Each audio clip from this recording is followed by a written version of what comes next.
This is Newcap News with Jacob Zaire. Thank you for joining us, Jack. Should be a good game at the Civic Center tonight. It always is when the Pontiacs are in town for whatever reason. These teams, whenever they play each other, it's a good game. So that's coming up in sports. Beautiful, Gerard. Not so beautiful in the forecast, I guess. No, it isn't. The game will probably be the warmer part of the evening. After that, well, we've already seen the clouds building up in the last couple of hours, and let's deal with what we've had so far for the better part of the day. The wind chill has already picked up back to -2. Those wind chill values swung from -17 earlier on down to -5, and we saw a high today of 3 degrees Celsius. That happened just after 2 o'clock. We've gone down to 0, but we've also seen the clouds building up, the humidity steadily rising. The wind gusts have eased off, so things have slowed down, and those clouds are coming in from the west, and they are holding with it some precipitation that's in the forecast for the next 4 days or so. It's a similar story right across the region in Cold Lake and area, getting to 1 or 2 o'clock, and in the Battlefoods getting to 1 just at about 3 thereabouts. So with those clouds building up, we will talk a bit more about the details of the snow and the freezing rain in the second segment. Parents across Alberta must have been thankful when Alison Redford was elected initially to replace Ed Stelmach as Premier of Alberta. Her leadership campaign promises included radical changes to the daycare system in the province. But as Emmett Murphy reports, parents may have to adjust their expectations. In Premier Redford's leadership campaign, she promised to help ease the burdening cost of Alberta's daycare. Her proposals included a 10-year corporate tax exemption for daycare operators and personal tax exemption for owners and employees. But that won't be happening anytime soon. Human Services Minister Dave Hancock is now saying that the changes will not appear in the February budget. The province's proposal was supposed to create incentive for new daycare centres. I'm hopeful that good things will come of it and that this time next year we'll have a much clearer idea of what she's looking at. Childcare provider Charlene Carey says that there is a shortage of appropriate spaces in Lloydminster. Lakeland Childcare Services has reached its maximum occupancy and there is a waiting list. Throughout the entire province that there is a need for more childcare spaces. And I'm certain that Lloydminster is a reflection of that as well. Carey adds that the most immediate concern is every daycare should be finding funds to retain and attract qualified workers. Anytime that you increase the qualifications of your staff, then in my experience, you're increasing the quality of childcare that's being provided. While Lakeland Childcare Services would like to see upgrades, they don't want anything done in a hurried manner. I would like to see a plan that's well thought out and one that's beneficial, as opposed to a plan that's put in place quickly that perhaps wouldn't have the long term or cover all the bases that it should. Human Services Minister Dave Hancock says there will likely be daycare-related measures in the budget, but did not mention anything specific. Emmett Murphy, Newcap News. Lakeland College in Vermilion has been drawing in more and more students every year. However, they needed more space to accommodate the growing population, and the day has finally come. Mike Baden explains how the college completed a total overhaul of its old applied engineering building to better serve their students in the future. The building was originally built in 1970 and at the time held only 30 students. This past year, the college had over 300 welders enrolled. The new renovation means they can increase its capacity and training. The response so far has been great. It's been extremely positive, and it's great because we've got people coming here today touring the new facility that worked in the old facility or were students in the old facility, and their jaw is dropping. It's just, they're trying to get used to just how fabulous this is. The students now have the chance to work in a brand new state-of-the-art facility. Well, it's good to have new equipment and everything. There's lots of rooms, stuff here. Gives you your own space, you can do your own thing, and then you're not waiting constantly to do your work. The booths are larger, it's bright, it's clean. The ventilation is fabulous. You can walk in that building now, there's no smoke, there's practically zero odors like walking around in your living room. This renovation would not have been possible without help from the government of Alberta, who pitched in $11.5 million towards making the whole building usable. We've taken out all the classrooms. We've added some more classroom space to the second floor of the welding building. So the entire building now is shop space. Mallory says she's excited to continue her education at Lakeland. I love it here so much. I wouldn't go anywhere else. for school. It's nice, small class sizes. The teachers are really hands-on. It's good stuff. Mike Baden, Newcap News. It's a grassroots organization that started with the dedication and drive of local residents. The Lloydminster and Area Brain Injury Society is a cornerstone in the community, helping those with brain injuries down their long road to recovery. Now, along with the triumphs of those it's helped, Labus has reached a milestone of its own. Lauren Pullen has the story. So I learned to walk over again, talk, eat, pretty well everything. Curtis Anderson's life changed forever 9 years ago.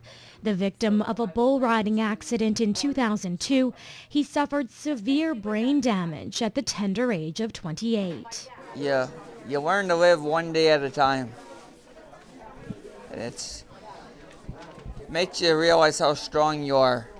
Curtis brings his message of strength to Labus, the Lloydminster and Area Brain Injury Society. It's hit a milestone in the city, reaching 25 years of service in Lloydminster. Yeah, it's just so nice to see that the dream is being kept alive. It all started with Pat Tenney writing a simple letter to the local paper. Pat's father suffered brain damage after a stroke, and she quickly learned there were a lack of services here in Lloyd to help. Once the message was out, others in the same boat voiced their support, and Labus was formed. It's just amazing to see where Labus has gone in 25 years. It's such an important program for our community, and I think the community has embraced it. The Society's life enrichment program has quadrupled over the past quarter century and is now offered 4 days a week. But for Labus members, it's about so much more. We all help each other, you know. We're just a one big family. They get friendships that'll last a lifetime, and they get some tools and skills to help deal with their injury and the aftermath of their injury. As for Curtis, he has a simple message for those beginning their uphill battle. At the best, I have mountains to climb, and I always will. And while the mountains I have climbed in my recovery have taught me that what you put in is what you get out. Lauren Pullen, Newcap News. Whether or not to put elderly relatives into a home is a tough decision to make, but after the break, we'll see a new Saskatchewan program is trying to make it a little easier.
Grade 7 students at E.S. Laird Middle School are now armed with the knowledge to protect themselves while surfing on the internet. Engaged in a presentation put on by an educator with the Interval Home, the students learned how to be proactive when dealing with issues of cyberbullying. Kathy Lee discovers the importance of these lessons on this week's Beyond the Classroom. Surfing the internet, a hobby many kids do multiple times a day, every day. Well, usually, like right when I get home, I use it, and after supper, quite a lot. With more tech-savvy students emerging at a young age, teaching this demographic how to protect themselves against cyberbullying has become a priority. It's a good age for the kids to know what to do with the use of the internet, because so many parents even don't have Facebook accounts or don't have, text or any of those things. So for the youth to have the education of what's safe and what's not safe and what to do if they are experiencing any type of bullying. Because many students use Facebook, Leslie Backer centers her lessons about safe surfing around the popular social site. I learned that I should put some privacy settings on my Facebook account so that nobody can hack into it and find my information. And if the students didn't know before, they know now. The importance of hiding personal information from strangers online. Anybody in the world who has a computer could see what you're doing, on your Facebook or anything on the computer. Any threats, contact the RCMP. In addition to proactive measures, the students also learned what to do if they are cyberbullied or know someone who is a victim. I strongly recommend talking to a trusted adult, whether it be a teacher, a parent, older brother, sister, somebody that can help them, even calling a crisis line, the kids' help phone, just to talk to somebody about it. And this student can agree. With the number of hours Dawson and his friends clock on the internet, he says these lessons are valuable. I think it's important because everyone needs to learn how to stop bullying somehow, and that's a good way to learn. Kathy Lee, Newcap News. Beyond the Classroom is sponsored by Lakeland College. Explore your opportunities at their open house and career fair October 19th and 20th. Lakeland College. Live the learning.